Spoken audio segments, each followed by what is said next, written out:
ચૈતરભાઈ, આજે આપ ઉમરગામની ધરતી પર અને આદિવાસી સમાજ વચ્ચે અહીંયા આવ્યા છો. આજના કાર્યક્રમના બાબતની વિગત આપશો.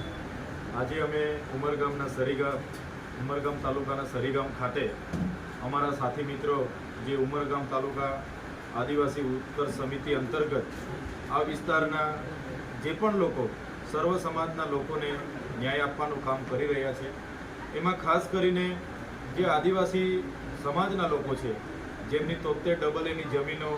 આ વિસ્તારની નવા પ્રોજેક્ટોમાં ગઈ છે, GIDCઓમાં ગઈ છે, તેમ છતાં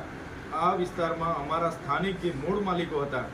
જેમની જમીનો આપવા છતાં એ યુવાનોને આજે રોજગારી નથી અને જે લોકોને રોજગારી મળે છે એને 12 કલાકનું કામ કરાવીને એનું શોષણ કરવામાં આવે છે અને કાયમી કરવામાં નથી આવતા. જ્યારે બહારના લોકોને તાત્કાલિક ધોરણે 2-3 વર્ષમાં કાયમી કરીને એને તમામ લાભો આપવામાં આવે છે. એવી જ રીતે 73AA જમીનો બીજા લોકોએ ગેરકાયદેસર રીતે બિન આદિવાસી લોકોએ જે પચાવી પાડી છે. નવા પ્રોજેક્ટોમાં જમીનો અમારી સંપાદિત થઈ છે અને એવા અનેક પ્રશ્નો આ વર્ષો જૂના અહીંયા પડતર છે, જેની સામે અમારા સાથી મિત્રો જ્યારે અવાજ બનીને એને ન્યાય આપવાનું કામ કરી રહ્યા છે, ત્યારે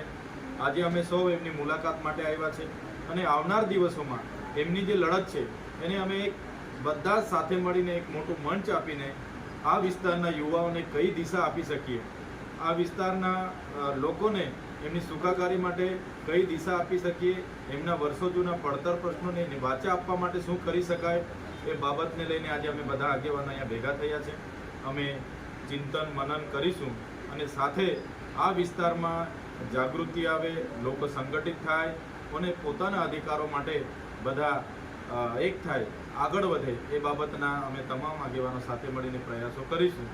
જ્યાં પણ અમને લાગશે કે અમારા લોકો સાથે અન્યાય અત્યાચાર થઈ રહ્યો છે, ત્યાં અમે જ્યારે પણ અમને બોલાવવામાં આવશે ત્યારે અમે ચોક્કસ આ યુવા ટીમ સાથે આવીને અહીંયા ઊભા રહીશું અને એ લોકોને ન્યાય આપવાનું કામ અને એના પ્રશ્નોને વાચા આપવાનું કામ અમે કરીશું.